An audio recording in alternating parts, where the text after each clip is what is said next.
सर्वेषां नमस्कारः, सुप्रभातम्। सुप्रभातम्। इदानीं प्रवेशा पुस्तके षष्ठम अध्यायां वयं किञ्चित् दृष्टवन्तः। अद्य तृतीया विभक्ति विषये पश्यामः। तृतीया विभक्ति कदा उपयोगं कुर्मः इत्युक्ते यदा एक वस्तु उपयुज्य अन्य वस्तु वयं इदानीं पश्यामः। मम हस्ते एतत् किम्? एतत् किम्? चमसः। चमसः अस्ति। बालकः अस्ति, बालकः खादति। बालकः कथं खादति? बालकः चमसेन खादति, चमसेन खादति। चषकः अस्ति, पिबति। केन माध्यमेन पिबति? चमसेन खादति, चषकेन पिबति, चषकेन पिबति। तादृशं किम् उपयोगं कुर्मः चेत् एकविषयं साधयितुं शक्नुमः, तद् तृतीया विभक्त्यां भवति। अवगच्छति वा सर्वे? केन माध्येन एक कार्यं साधयामः, तद् तृतीया विभक्ति इति भवति। इदानीं पश्यन्तु अत्र।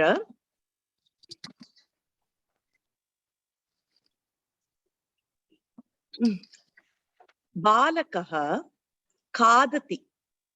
बालकः कथं खादति? बालकः हस्तेन खादति। बालकः हस्तेन खादति। अतः हस्तेन इति तृतीया विभक्त्यां भवति। इदानीं प्रयत्नं कुर्वन्तु। बालकः पाठं लिखति। बालकः कथं पाठं लिखति? बालकः हस्तेन पाठं लिखति खलु। बालकः कन्दुकं क्षिपति। कन्दुकं बाल्। बालकः कन्दुकं क्षिपति। बालकः हस्तेन कन्दुकं क्षिपति। थ्रो बाल् इति चिन्तयतु। कन्दुकम् अस्ति, क्षिपति। कथं क्षिपति? हस्तेन क्षिपति। एतादृशं किञ्चित् प्रयत्नं कुर्वन्तु। सुजाता, आम् लक्ष्मी भगिनी वदतु। बालकः हस्तेन पुस्तकं ददाति। कथं पुस्तकं ददाति? हस्तेन पुस्तकं ददाति। उत्तमं। सुजाता मुंड्रा भगिनी अग्रिमम्। बालकः हस्तेन पुस्तकं स्वीकरोति। उत्तमम्। एक बालकः अस्ति, हस्तेन पुस्तकं ददाति। अपरः बालकः अस्ति, हस्तेन पुस्तकं स्वीकरोति। उत्तमं। रेणु भगिनी अग्रिमं वदतु। बालकः हस्तेन चित्रं रचयति। हस्तेन चित्रं रचयति। इदानीं कूर्चः इति चिन्तयतु। कथं चित्रं रचयति? बालकः कूर्चेन चित्रं रचयति। बालकः कूर्चेन चित्रं रचयति। कूर्चः पेण्टिङ्ग् कुर्मः। कूर्चेन चित्रं रचयति। हस्तेन चित्रं रचयति, कूर्चेन चित्रं रचयति। उत्तमम्। बालकः पेटिकां नयति। राजी भगिनी कथं पेटिकां नयति? हस्तम् उपयुज्य वदतु। बालकः हस्तेन पेटिकां नयति। बालकः हस्तेन, हस्तेन, कूर्चेन। एतत् सर्वं तृतीया विभक्त्याः उपयोगः। इतोपि अग्रे किञ्चित् पश्यामः। सुवर्णकारः अस्ति। सुवर्णकारः गोल्ड्स्मित् अस्ति। सः आभरणं करोति। स्वर्ण आभरणं करोति। केन स्वर्ण आभरणं करोति? सुवर्णकारः हस्तेन आभरणं करोति। स्वर्णम् इति उपयोगं करोतु। स्वर्णकारः स्वर्णेन आभरणं करोति। सुवर्णकारः स्वर्णेन आभरणं करोति। हस्तेन एव करोति। किम् उपयुज्य करोति? अत्र केन इति प्रश्नः अस्ति। स्वर्णेन आभरणं करोति। सम्यक्। इदानीं चित्रकारः केन चित्रं लिखति? नीना भगिनी प्रयत्नं करोतु। चित्रकारः कूर्चेन चित्रं लिखति। उत्तमं। चित्रकारः कूर्चेन चित्रं लिखति। उत्तमम्। अनु भगिनी प्रयत्नं करोतु। धीवरः केन मीनं गृह्णाति? धीवरः जालेन मीनः गृह्णाति। जालेन मीनं गृह्णाति। मीनं द्वितीया विभक्ति। धीवरः जालेन मीनं गृह्णाति। उत्तमम्। सुजाता शंकर भगिनी अग्रिमं पश्यतु। विक्रयिकः शकटेन शाकं नयति। शकटः अस्ति, शकटेन शाकं नयति। तत्रैव सर्वं स्थापयति। चषकेन शकटेन शाकं नयति। सम्यक्।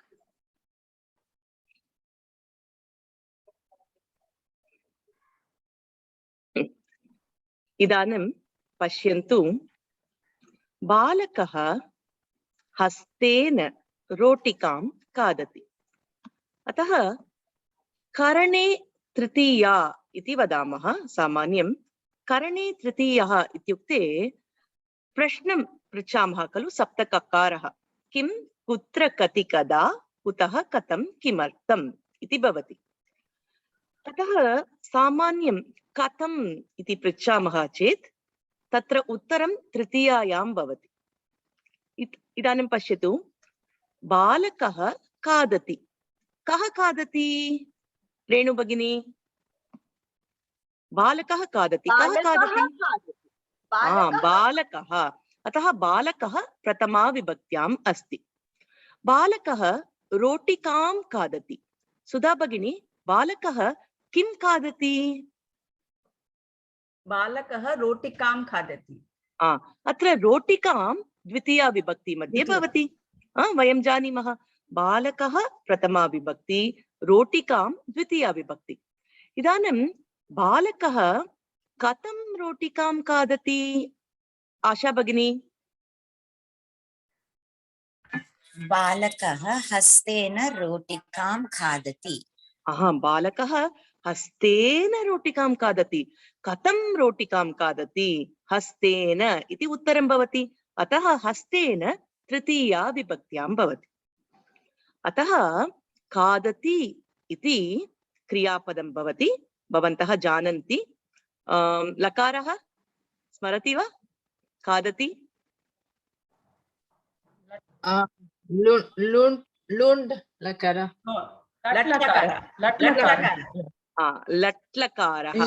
लट् लकारः। पुरुषः वचनं च कृपया वदन्तु।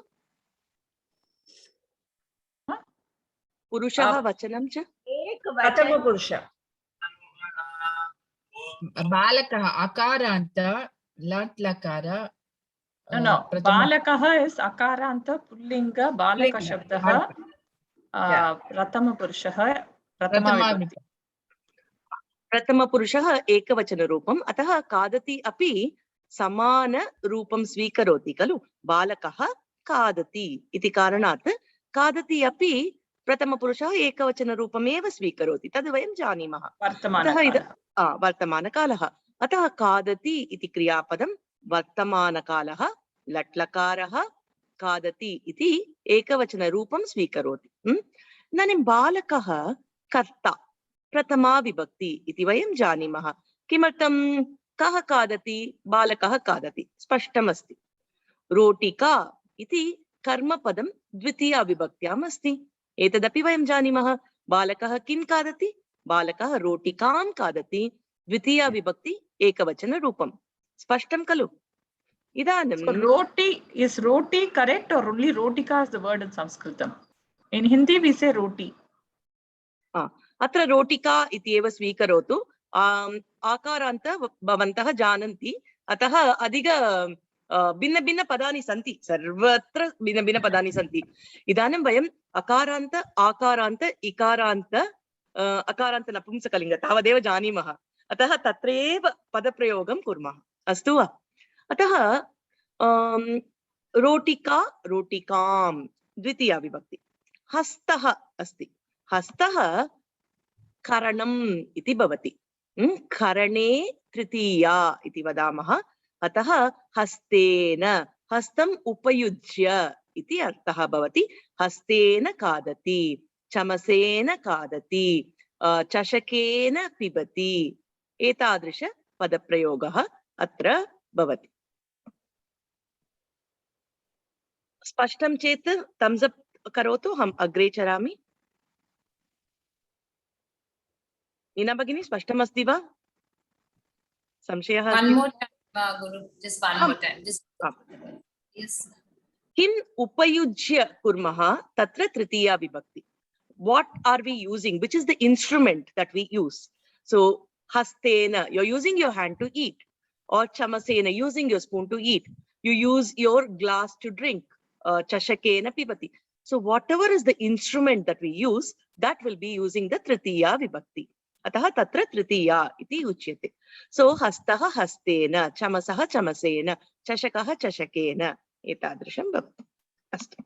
Agre pashyamaha. उदाहरणम् अध्यापिका सुधाखण्डेन लिखति. सुधाखण्ड chalk piece. अध्यापिका सुधाखण्डेन लिखति. सुधाखण्डः इति अस्ति. अतः तृतीया विभक्ति एकवचनरूपं सुधाखण्डेन लिखति. इदानीं पश्यामः अग्रे अग्रे वाक्यानि. पितामहः दण्डेन चलति. पितामहः दण्डेन चलति. Using his stick he walks, right? So पितामहः दण्डेन चलति. सम्यक्. अनु भगिनी, नीना भगिनी वदतु. महाराजः रथेन गच्छति. रथेन गच्छति. सम्यक्. नीना भगिनी कार्यानेन गच्छति. कार्यानेन, using which we walk. वदतु. महिला घटेन जलम आनयति. महिला घटेन जलम आनयति.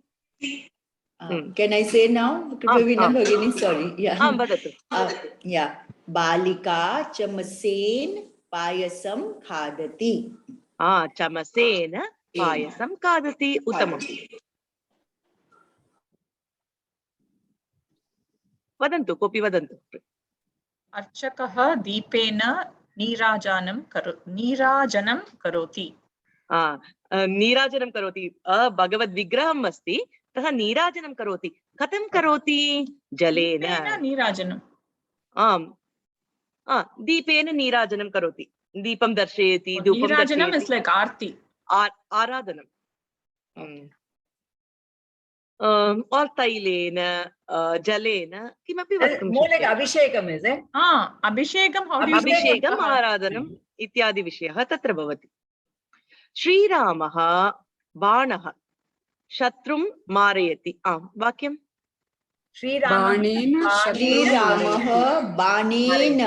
बाणेन शत्रुं मारयति. श्रीरामः बाणेन शत्रुं मारयति. उत्तमम्. अतः दण्डः. Pravina Bhagini, one doubt. Banen, the spelling will be the other next na will be the same na. No, Banen. small na. Small na. Small No, na. the regular. In this na. case, it will be small na. There are some rules. I think it will be coming in one of the future chapters. We'll look into the Natvam when the chapter comes, because it is a whole set of rules there, you know. So Confusing. yeah. So here, let us look at this. So dandaha dandena, rataha ratena, gataha ghatena, chamasaha chamasena, deepaha deepena, banaha banena. So all these are tritiya vibhakti, where the concept that we learned here is karane tritiya. Karane tritiya. Tadeva smaraniyam bhavati. Karta pratama vibhakti, karma dvitiya vibhakti, karanam tritiya vibhakti. Idanam महिला छुरिकया शाकं कर्तयति, स्त्रीलिंग उपयोगः। एतावत् पर्यन्तं वयं पुल्लिङ्गं कथं भवति इति दृष्टवन्तः। इदानीं स्त्रीलिङ्गं छुरिका इति अस्ति। छुरिका आकारान्तः स्त्रीलिङ्गः खलु, अतः महिला छुरिकया शाकं कर्तयति। छुरिका छुरिकया। बालिका द्विचक्रिकया गच्छति। द्विचक्रिका आकारान्त स्त्रीलिङ्गः, अतः द्विचक्रिकया गच्छति। छुरिकया कर्तयति। कोऽपि सीता शब्दं तृतीया विभक्ति पर्यन्तं वक्तुं शक्नोति वा? सीता, सीते, सीताः। सीतां सीते सीताः। सुधा भगिनी प्रयत्नं करोतु। सीता सीते सीताः, सीतां सीते सीताः, सीतया सीतया सीतये सीतया सीताभ्याम्। अस्तु, पश्यामः। इदानीम् अहं तदपि पाठयामि। अतः तृतीया विभक्ति एकवचनरूपं सीतया। पश्यामः, अद्य किञ्चित् तदपि वक्तुं प्रयत्नं कुर्मः। महिला द्रोण्या जलं नयति। द्रोणी शब्दः ईकारान्तः स्त्रीलिङ्गः अस्ति, अतः द्रोण्या नयति। द्रोणी शब्दः अपि स्त्रीलिङ्गः, अतः द्रोण्या जलं नयति। बालकः अङ्कण्या लिखति। कथं लिखति? अङ्कण्या लिखति, अतः अङ्कणी अस्ति, अङ्कण्या लिखति। अङ्कणी ईकारान्त स्त्रीलिङ्गः।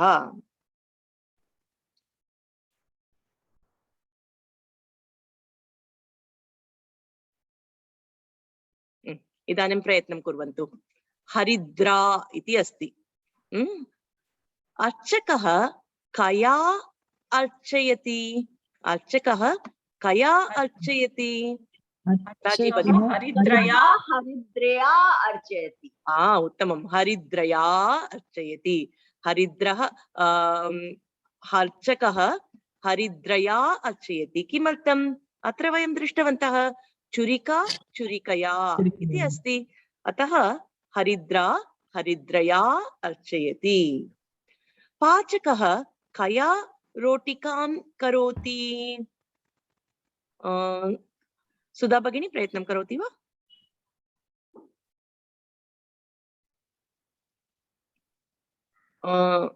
अस्तु, रेणु भगिनी प्रयत्नं करोतु। सः वेलन्या रोटिकां करोति। वेलन्या, वेलनी वेलन्या रोटिकां करोति। What is velani? रोटिकां कथं करोति? The belan, that rolling pin. अस्तु, सा कर्तर्या वस्त्रं कर्तयति। वस्त्रम् अस्ति, वस्त्रं कर्तयति। कथं कर्तयति? कर्तरी अस्ति, कर्तर्या वस्त्रं कर्तयति। कर्तर्या वस्त्रं कर्तयति। इदानीं प्रत्येकः एकैकं प्रयत्नं करोतु। सुजाता भगिनी, सुजाता मुण्ड्रा भगिनी। सा शाटिकाया वेदिकाम् अलङ्करोति। सुजाता मुण्ड्रा भगिनी, एकनिमिषम् अत्र पश्यतु। छुरिका अस्ति, छुरिकया इति भवति। तर्हि अत्र शाटिका अस्ति, किं भवति? शाटिकया। शाटिकया इति भवति। वाक्यं पुनः वदतु। ताः शाटिकया वेदिकाम् अलङ्करोति। उत्तमं। सा शाटिकया, शाटिकाया इति न भवति, शाटिकया इति भवति। सा शाटिकया वेदिकाम् अलङ्करोति। उत्तमं। Guru, what is the meaning of vedikam? Stage.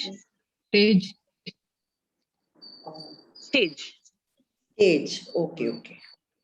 अनु भगिनी, अग्रिमं भवती प्रयत्नं करोतु।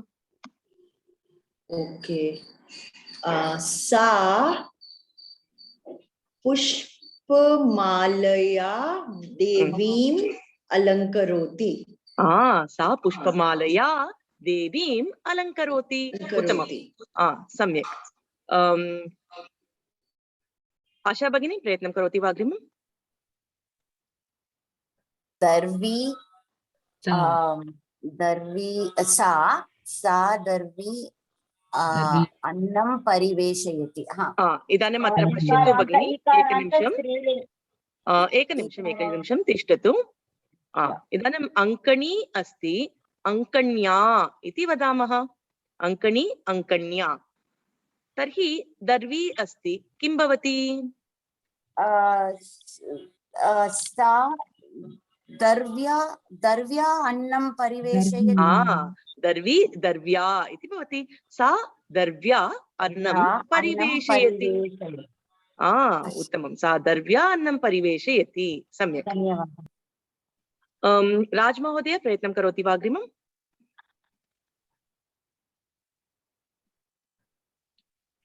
राजमहोदय? अस्तु, कविता भगिनी.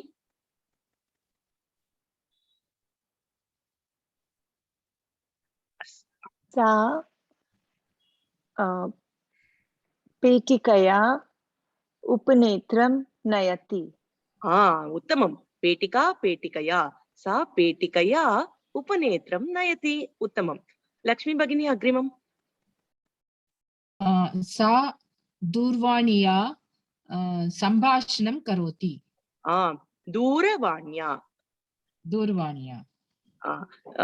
हिंदी मध्ये दूर इति भवति, अत्र दूरवाण्या इति भवति.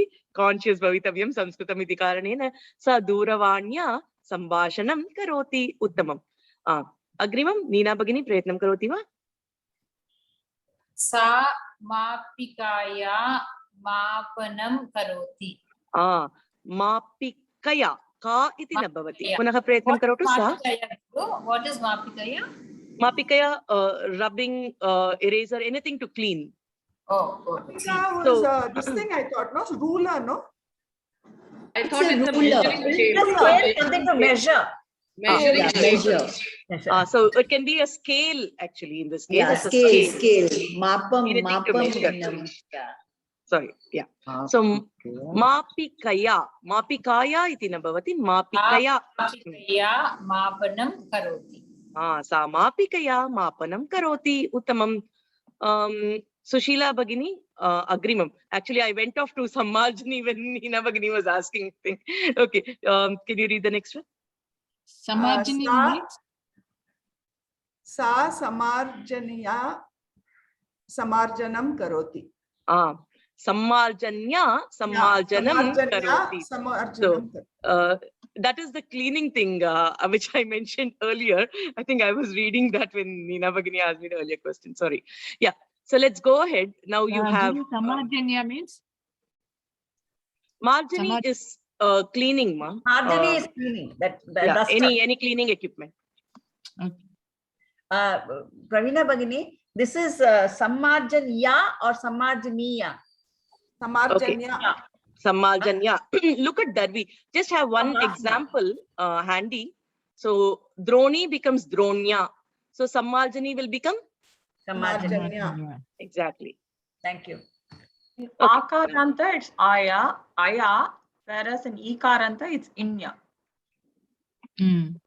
Now, Balakaha Kandukena Kridati. Napumsakalingam, Akaranta, Napumsakalinga. It is very similar to the Akaranta Pullinga. So you don't have to worry much. It's the identical thing. So, Kandukam, Kandukena. Balakaha Kandukena Kridati. So,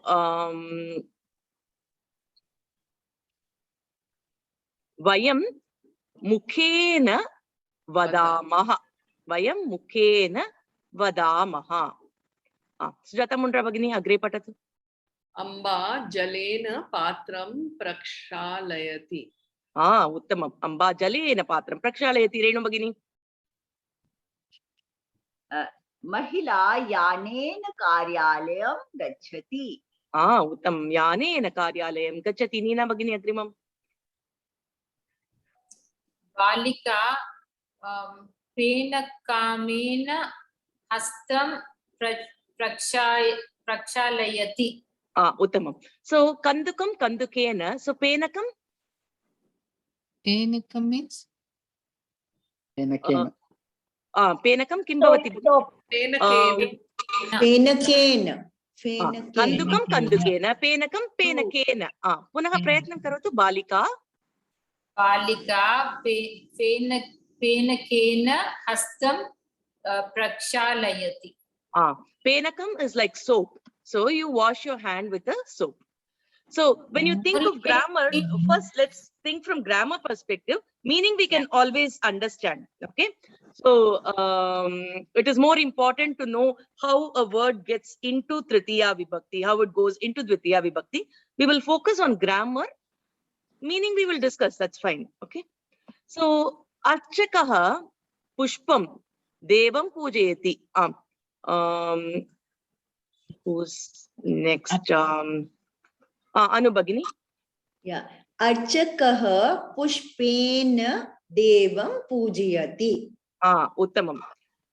So Guru one this thing. So here this is Pushpam. So that will be Pushpena or Pushpen. Will the halang come? No, the halang will not come now for the na. Halang will not come for the na. We'll write without the. Yeah. Pushpam, Pushpen. Yeah. Correct. There is no halang. Yeah. Okay. Guru. One more small question. Archakaha Pushpena Devam. Again, Devam Dvitiya vibhakti has come, no? Correct. So is it okay? The placement is changing? Yeah.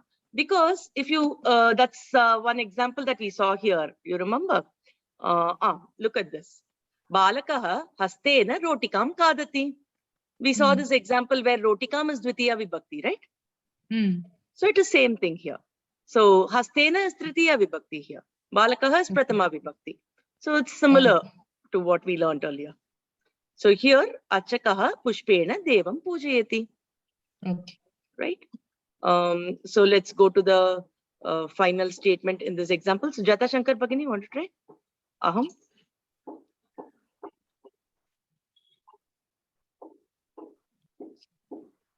Sujata Shankar Bhagini. Astu Asha Bhagini. Sushri Bhagini. Aham patrena payasam nayami. Aham patrena payasam nayami. Uttamam. So Archakaha kena kaya kim karoti. So the question also will change depending upon the lingam as kena or kaya, is it? Exactly. Wow. In Sanskritam, it is always the case because remember, saha kaha sa ka tat kim. So even for Prathama Vibhakti, we learned the three different usage. So you have a kim shabdam, which will be there in all the three lingas. Sa kaha kau ke, kam kau kan, kena kavyam kaihi. So you have a shabda, ka ke kaha. Similarly, you have kim ke kani. So even for the questioning, you have three different gender shabdas. So by hearting the shabdas is very important. Okay. Archakaha kena kim karoti. So kena kaya can be used. So Archakaha Jalena abhishekam karoti. Jalena. Purna vakyam vadatu bhagini. Archakaha jalena abhishekam karoti. Uttamam. Archakaha jalena abhishekam karoti. Uttamam. Agrimam. Sujata Mundra Bhagini. Kopi prayatnam kurvantu. Archakaha shirena abhishekam karoti. Uttamam. Anyaha. Sujata Shankar Bhagini. Archakaha haridreya nirajanam karoti. Haridreya nirajanam karoti. Alankaram binnam upayogam kurvantu. Tada itopi. Okay. What is the meaning of nirajanam? Nirajanam is usually like abhishekam only, but in that context which we read, they've used it, as one of the upacharas. So typically, it will be the abhishekam equivalent. I thought manjal tanni. Satyam. Astu. Agrimam pashyamah. Archakaha vastrena alankaram karoti. Vastrena alankaram karoti uttamam. Archakaha. Can I say the next one? Yeah. Go ahead. Alankaram karoti. Whoever is telling, just unmute so that others will know that you're saying and just hold on. We'll keep going with the exercises. We have a lot more to cover. Archakaha deepena abhishekam karoti. Archakaha deepena Neerajanam karoti. Abhishekam karoti. Uttamam. Archakaha abharan. I think abharan has been missed out. Archakaha abharena abhishekam karoti. Abharanena alankaram. Sorry. Archakaha abharena alankaram karoti. Anubhagini, it will be abharanam, right? So abharanena. It's like I'm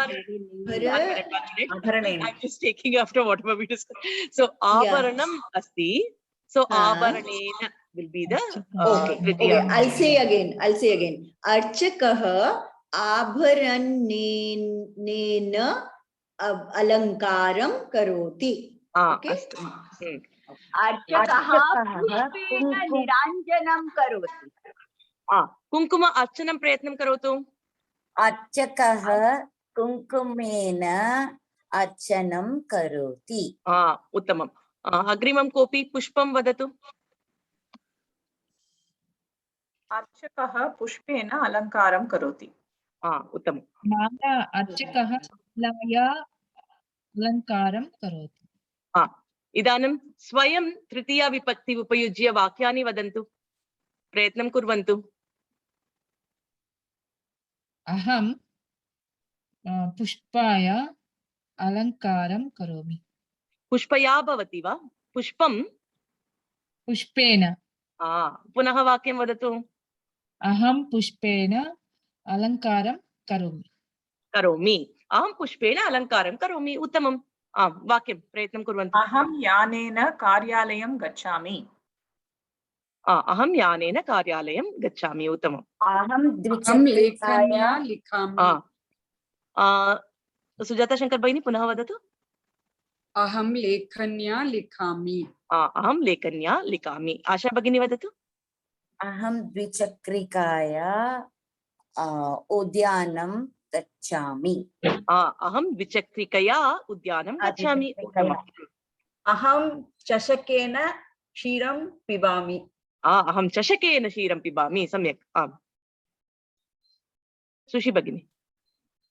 Aham upanetrena pashyami.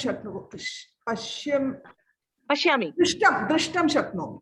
Drashtum shaknomi. Aham upanetrena drashtum shaknomi. Aham kalamena likati. Kalamena. Lekanya iti vadatu. Saralam bhavati. Lekanya. Kalam Samskrute api asti. Lekanya saralam bhavati Bhagini. Neena Bhagini punaha vadatu. Lekanya. Aham lekanye likati. Lekanya. Lekanya. Aham lekanya likami. Renu Bhagini. Swam thalikya annam khadasi. Tvam thalikaya annam khadasi. Uttamam. Raj Mahodaya. Aham pushpen jigrami. Aham pushpen jigrami. Nasikaya jigrati. Nasikaya jigrami. Nasikaya. Nasikaya jigrami. Raj Mahodaya. Aham karnena samskritam shrunomi. Uttamam. Aham karnena samskritam shrunomi. Uttamam. Kavita Bhagini.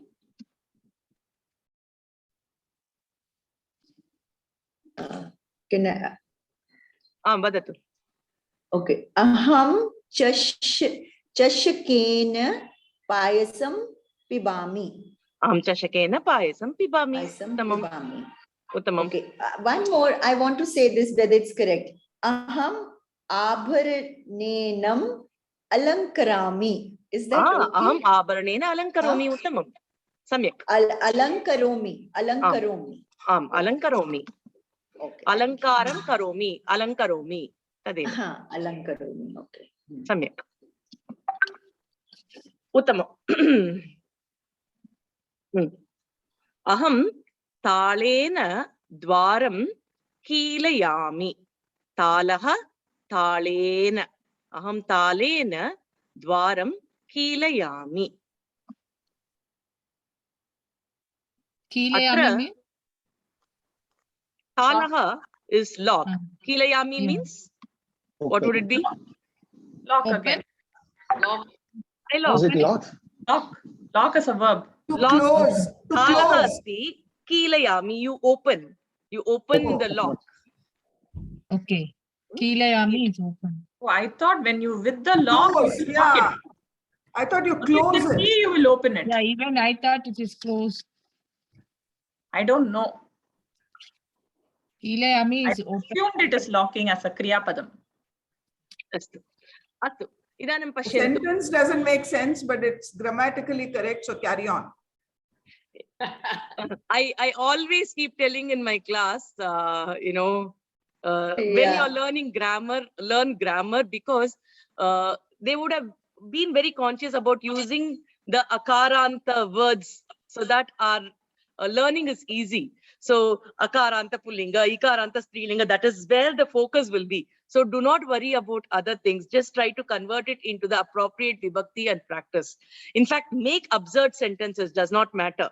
Okay, don't go to the meaning. Make absurd sentences, because sometimes you will use one napumsaka padam and then you will start using kadati and all that. Kadati, pibati, it's very, very common for us to use it. If you go by the meaning, you will not be able to, connect to it. So just go by converting it into the appropriate vachana, linga, vibhakti, so that we get a hang of it. कीलयामि is to open, is it? कीलयति कीलयामि is I open. Unlock. Satyam, unlock. Aham.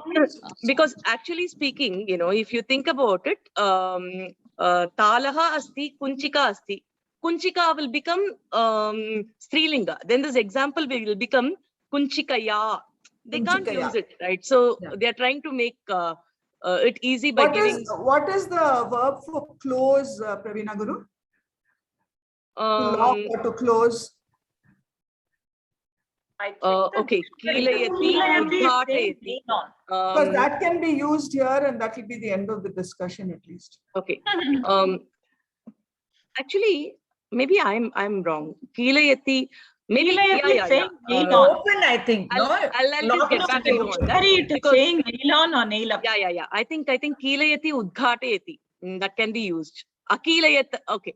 I think Kilayati is correct only. I was only going a little this on this. So Kilayati, I think, is closed. Udghātayati we use for open usually. Open. Dwaram udghātayati. Dwaram Kilayatu udghātayatu. So it is correct.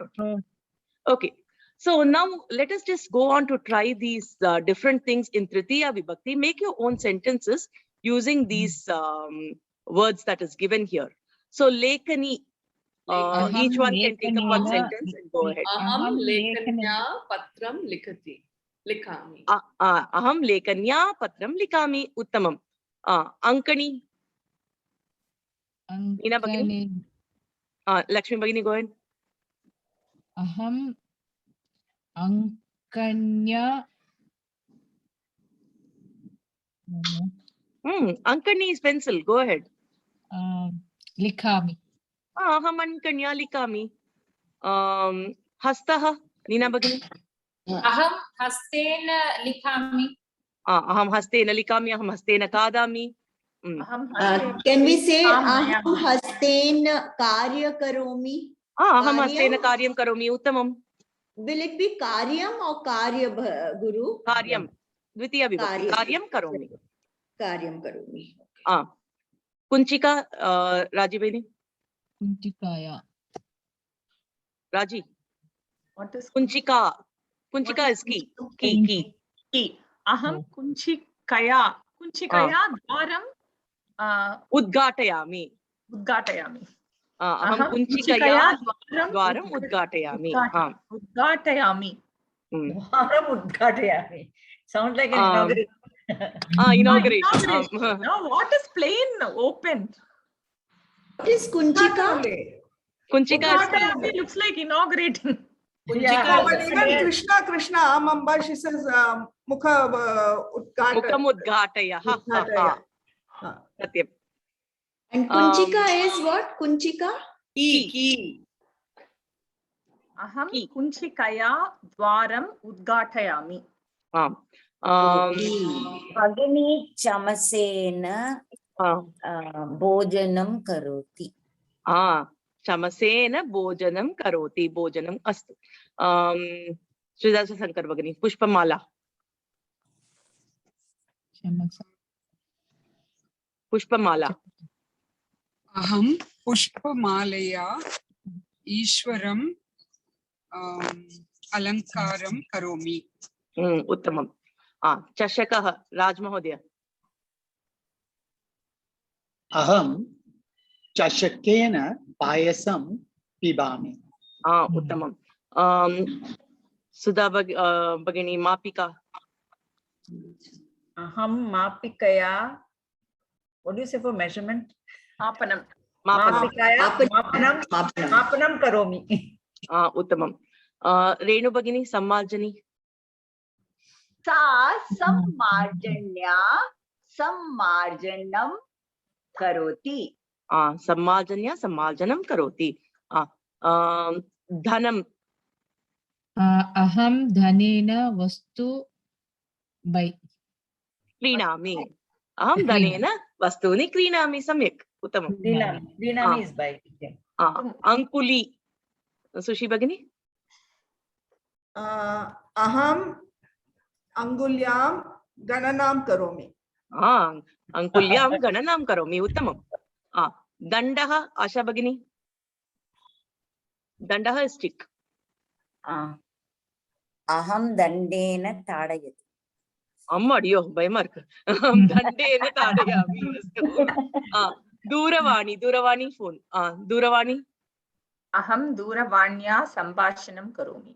अहं दूरवाण्या सम्भाषणं करोमि. अहं Sorry, I made a mistake. अहं दण्डेन ताडयामि. अहं दूरवाण्या सम्भाषणं करोमि. अहं दूरवाण्या संस्कृतसम्भाषणं करोमि. अहं प्रतिदिनं दूरवाण्या संस्कृतसम्भाषणं करोमि. अहं प्रतिदिनं प्रातःकाले 9:00 10:00पर्यन्तं संस्कृतसम्भाषणं करोमि. अतः दण्डे कं ताडयति? आशा भगिनी राजी भगिनीं ताडयति. आशा भगिनी दर्शेन राजी भगिनीं thinking about it. Why are you so excited now? अहं सन्तोषम् अनुभवामि. अवश्यं ताडयामि. पश्यतु भो, अहं सन्तोषेण वदामि. सन्तोषेण. सन्तोषः सन्तोषेण वदामि. हस्तः हस्तेन. What will we say for slowly? मन्दं. நமக்கு தெரியும்ல மந்தம். शिलाखण्डान् क्षिपति. स्थापयति. चतुरः काकः घटे शिलाखण्डान् मन्दं स्थापयति. अत्र पश्यतु, एकवारं वदामः. तालः. भवन्तः वदतु. तालः तृतीय विभक्तिरूपं. केवलं पदं वदतु. तालः तालेन. लेखनी अंकनी हस्तः कुञ्चिका चमसः पुष्पमाला पुष्पमालया चषकः मापिका सम्मार्जनी सम्मार्जन्या धनं अंगुली अंगुल्या दण्डः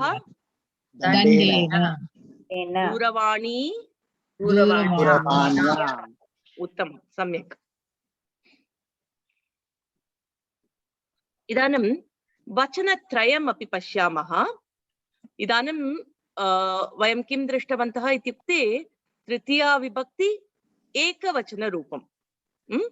वयं तु जानीमः रूपत्रये अपि भवति इति।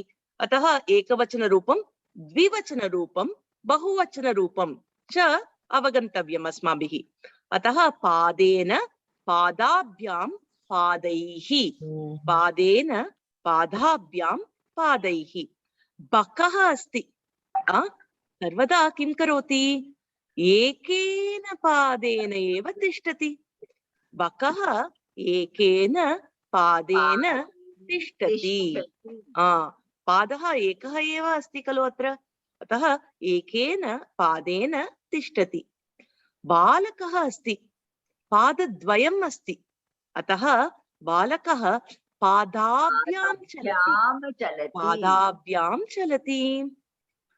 गजः अस्ति, पादचतुष्टयम् अस्ति खलु, अतः पादैः चलति। गजः पादैः चलति। पादेन, पादाभ्यां, पादैः। एतत् तृतीया विभक्ति रूपं। पादेन तिष्ठति। एकनिमिषम्। इदानीं पादेन, सर्वे कृपया म्यूट् कुर्वन्तु, अहं वदामि अनन्तरम् अन्म्यूट् कृत्वा वक्तुं शक्नुवन्ति। पादेन, पादाभ्यां, पादैः। एतद् पुल्लिङ्ग, अकारान्त पुल्लिङ्ग तृतीया विभक्ति रूपत्रयम् अत्र वयं द्रष्टुं शक्नुमः। पश्यतु, दीपः, दीपौ, दीपाः प्रथमा विभक्तिरूपं, दीपं, दीपौ, दीपान् द्वितीया विभक्तिरूपं, तृतीया विभक्तिरूपं दीपेन, दीपाभ्यां, दीपैः, दीपेन, दीपाभ्यां, दीपैः। अम्बा केन, काभ्यां, कैः पूजयति। अम्बा केन पूजयति? अम्बा दीपेन पूजयति। अम्बा काभ्यां पूजयति? अम्बा दीपाभ्याम् इत्युक्ते दीपद्वयम् उपयुज्य पूजयति इति अर्थः। अम्बा दीपाभ्यां पूजयति। अम्बा कैः पूजयति? अम्बा दीपैः, अधिकाधिक दीपं, दीपावली समयः अस्ति, अतः दीपैः पूजयति। अतः दीपेन, दीपाभ्यां, दीपैः इति रूपः। रामेण, रामाभ्यां, रामैः। कृष्णेन, कृष्णाभ्यां, कृष्णैः। बालकेन, बालकाभ्यां, बालकैः। कूर्चेन, कूर्चाभ्यां, कूर्चैः। चषकेन, चषकाभ्यां, चषकैः। एतादृश रूपं भवति। सर्वे अवगच्छन्ति वा? स्पष्टं चेत् थम्स् अप् कुर्वन्तु। स्पष्टमस्ति किम्? अस्तु। नपुंसकलिङ्गमपि समानं भवति। तृतीया विभक्तिरूपं समानमेव। इदानीं अकारान्तः पुल्लिङ्गः वा भवतु, अकारान्तः नपुंसकलिङ्गः वा भवतु, यानेन, यानाभ्यां, यानैः, अतः समानरूपं। केन, काभ्यां, कैः? यात्रिकः केन गच्छति? यात्रिकः यानेन गच्छति। यात्रिकः यानाभ्यां गच्छति। इतः तत्र एकयानं, ततः अन्ययानम् उपयुज्य गच्छति। यानाभ्यां गच्छति। यात्रिकाः यानानि गच्छति, अतः बहु यानानि सन्ति, अतः यानानि गच्छति इति अर्थः। अत्रैव किञ्चित् द्रष्टव्यम् अस्माभिः। स्त्रीलिङ्गं यदा उपयोगं कुर्मः, माला इत्युक्ते एकमाला, मालाभ्याम् इत्युक्ते मालाद्वयं, मालाभिः इत्युक्ते अधिकमालाः यदा भवति, मालाभिः इति वयं वदामः। मालया, मालाभ्यां, मालाभिः। अर्चकः कया पूजयति? अर्चकः मालया पूजयति। मूर्तिः अस्ति, माला उपयुज्य अलङ्कारं करोति। कथं? मालया अलङ्कारं करोति। अर्चकः कया पूजयति? अर्चकः मालया पूजयति। अर्चकः अलङ्कारं करोति, काभ्याम् अलङ्कारं करोति, मालाभ्याम् अलङ्कारं करोति। मालाद्वयम् अस्ति, अतः अर्चकः मालाभ्याम् अलङ्कारं करोति। धनं भिन्न भिन्न वर्णानि सन्ति, अतः अर्चकः अधिकाधिक मालाम् उपयुज्य अलङ्करोति। कथं वदामः? अर्चकः मालाभिः अलङ्कारं करोति, अर्चकः मालाभिः पूजयति इति वक्तुं शक्नुमः। अतः तृतीया विभक्ति रूपम् आकारान्तः स्त्रीलिङ्गः माला शब्दः मालया मालाभ्यां मालाभिः। एतावत् पर्यन्तं स्पष्टमस्ति किम्? Guru, I have a question. It is spashtam, it is clear, but the thing is, it's very confusing. Like for every, we were used to the first and second. Now in Triteeya also ekvachanam, dvivachanam, bahuvachanam is, how do we use it? Like, you know, how in sentences? That's going to be a little confusing, I feel. I don't know. Practice. That's why if you look at this example also, when you're using many instruments, you know, you use the bahuvachana rupam. For example, in this case, you're using flowers or garlands to decorate. So you want to use bahuvachana prayogam, right? You can't use just one mala. You're using mala bihi. Where Tirupati gachamaha, tatra murtim pachamaha. Malabhyam eva tatra पूजयति खलु, केवलम् एकमाला इति वक्तुं न शक्नुमः। अतः तादृशप्रयोगः तु भवति एव। मालाभिः पूजां करोति, मालाभिः अलङ्कारं करोति, सर्वदा उपयोगं कुर्मः। किञ्चित् अभ्यासम् आवश्यकम्। You have to practice. But as long as the concept is clear, you can always practice little more. Yes, concept is clear. So Pravina, always aham netrabhyam drishtami. It's always, because it's always two. Correct. Exactly. So if it's two, netrabhyam. Kabhyam will be there. Netrabhyam pashyami. Always, because you always see with two eyes. Exactly. Padabhyam gachami. Netrabhyam. So that is to be noted, because anything you have two hands, two eyes, two ears, all these will always be in the dvivachana prayoga. Okay. So finally we will go on to ikaranta strilinga. So droni, dronyau, dronyah, dronim, dronyau, dronihi, dronya, dronibhyam, dronibih. So here saha kaya kabhyam kabihi jalam nayati. Saha kaya jalam nayati. Saha dronya jalam nayati. Saha dronibhyam jalam nayati. Kabhyam jalam nayati. Dronibhyam jalam nayati.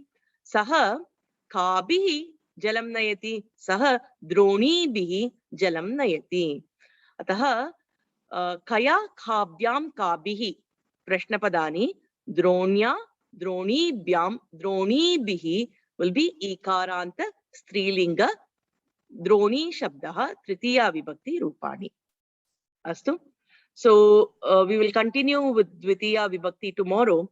Today I want the next few minutes, let us just practice some shabdas, because unless you're comfortable with shabdas, it's going to be very difficult to remember all what we discuss. So let's attempt by hearting this. Are you able to see the screen? Yes.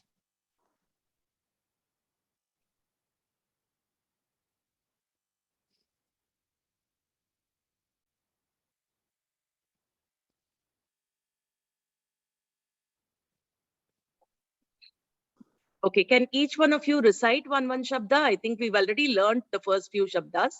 So the way it should go is like this, okay? Akarantaha pullingaha rama shabdaha.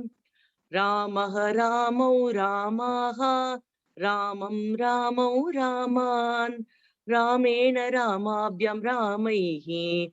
Ramaya Ramabhyam Ramebhyah. Ramat Ramabhyam Ramebhyah. Ramasya Ramayoho Ramanam. Rame Ramayoho Rameshu. He Rama He Ramaha. So that's the way we'll recite. Can each one of you recite one shabda as we progress? You can slow down if you want more time. I'm fine by it. Just attempt doing it. We will by heart it as we progress. Can I start? Yeah. So start from this. Akarantah strilingah sitah shabdah Sita site sitaha sitam site sitaha Sitabhyam sitabhi sitaye sitabhyam sitabhya Sitaya sitabhyam sitabhya Sitaya siteo Sitanam sitayam siteo Sitasu he sitehi sitehi sitaha. Excellent. So only one thing that we have to be conscious is wherever there is dirgha, we have to be conscious in pronouncing, because later on when you add words to it, your typos and everything can occur because dirgha has different rules. So sitayaha, sitabhyam, sitabhihi. So all that we should be very conscious when we say. Excellent. Next, who wants to go? Nadi? Shall I? Yes, go ahead. Okay. Ikarantah strilingah nadi shabdah nadihi nadoho nadaha. Nadihi is not there. Nadi. Okay. Be conscious because Ramaha is there, but Nadi is only Nadi. Okay. Nadi, Yeah. okay. Go ahead. Nadi nado nadaha. Nadi Nadyau Nadyaha. Nadi nadyau nadyaha. Nadim nadyau nadihi. Nadya nadibhyam nadibhihi. Nadyau nadibhyam nadibhyaha. Nadyai Nadibhyam Nadibhyaha. Nadyai nadibhyam nadibhyaha. Nadyaha nadibhyam nadibhyaha. Nadyaha nadyoho nadinam. Nadyam nadyoho nadishu. He nadi he nadyo he nadyaha. Excellent. Excellent effort. Next, who wants to go? Palam? Can I try? Okay, go ahead. Akarantah Akarantah Napunsakalingah Phala Shabdah Phalam Phale Phalani Phalam Phale Phalani Phalen Phalabhyam Phaleha Phalaya Phalehi Phalaya Phalabhyam Phalebhyah Phalat Phalat Phalabhyam Phalebhyah Phalasya Phalayo Phalayoha Phalanam Phale Phalyoha Phaleshu He Phale He Phalani. Yes, good effort. So we have to practice things like this. Again, when it comes to the in-between words, we should be conscious in saying the full word, full akshara. So it'll be palayoho. It's not palyoho. We have to be conscious about that. The Hindi influence will always make us use it as half a matra. We have to be conscious while reading Sanskritam. Pale, palayoho, paleshu. It's not palyoho, it's palayoho. Phalayo. Phalayoha. Yeah. Okay. Yeah. Phalayoha, Phaleshu. Right. Okay. Okay. Next, who wants to go? Can I? Yes, go ahead. Okay. Dakarantah pullingah tad shabdah sah taute tam tautan ten tabhyam taih tasmai tabhyam tebhyah tasmat tabhyam tebhyah tasya tayoh tesham tasmin tayoh teshu. Excellent, excellent. Only thing is here, taihi, tena tabhyam taihi. Taihi. Yeah, because the visarga will always go with the previous pronunciation. So because here it is tai, he will be the pronunciation. Tena tabhyam taihi. Evam tyad shabdaha. Which other shabdaha are there? Evam tyad shabdaha. What is written at Tyad shabda is also similar thing. So every shabda will have template. No, you can use other shabdas the same way. Okay. So next, who wants to go? Sure. Yeah, go ahead. दकारान्तः स्त्रीलिङ्गः तत् शब्दः सा ते ताः तां ते ताः तया ताभ्यां ताभिः तस्यै ताभ्यां ताभ्यः तस्याः तस्ताभ्यां ताभ्यः तस्याः तयोः तासां तस्यां तयोः तासु. Excellent. Next, Napumsakalinga, Tat Shabda. Who wants to go? Can I try, Guru? Yes, yes, Kavita ji. Dakarantah napunsakalingam tat shabdah tat te tani ten tabhyam taihi tasmai tabhyam tebhyah tasmat tabhyam tebhyah tasye tayoho tesham tasmin tayoho teshu. Excellent. So here, tena, we should remember again, it's not ten, it's tena tabhyam taihi. So because later, if you try to add tena to some other word, when you add it, right? Because our pronunciation is like ten, then we will make it as a half akshara. And when we try to add, a lot of issues come. So I have faced it with my other Hindi, who are very fluent in Hindi, have these issues in Sanskritam. So sometimes knowing something is also an issue, right? We have to unlearn certain things. So that is something we should remember. Okay, this we will do it tomorrow. We will go ahead with all this tomorrow. I just want this one Kim Shabda so that you understand that questioning is also there. Sudha Bhagini, you want to read Kim Shabda? Actually, sing it in that Govinda tune. No, it is so much easier to register. Makarantah pullingah kim shabdah kah kauke kam kaukan kenakabhyam kaihi kasmai kabhyam kebhyah kasmat kabhyam kebhyah kasya kayoh kesham kasmin kayoh keshu. Yes, thank you. So if you look at this, right, when you by heart this, you will not have any confusion with questions. So saha kaha, we know all these questions, right? Te ke, we know all these questions. Today what we learned is this third line, kena kabhyam kaihi.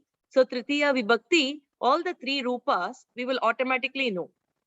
So learning shabdas will help you identify what kind of questions you should ask.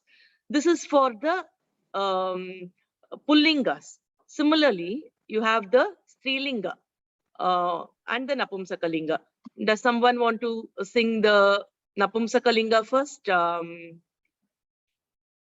Sushi Bhagini?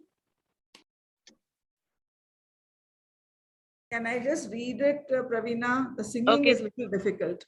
Okay, go ahead. Makaranta napumsakalinga kim shabdah kim ke kani kena kabhyam kaihi kasmai kabhyam kebhyah kasmat kabhyam kebhyah kasya kayoha kesham kasmin kayoha keshu. Kasya kayoho kesham kasmin Kayoha kayoho keshu. So this is for all the Napumsakalinga. Again, Tritiya Vibhakti Rupam, you all are now familiar. Kena kabhyam kaihi. So these were the questions we were using today, right? We were in the third line.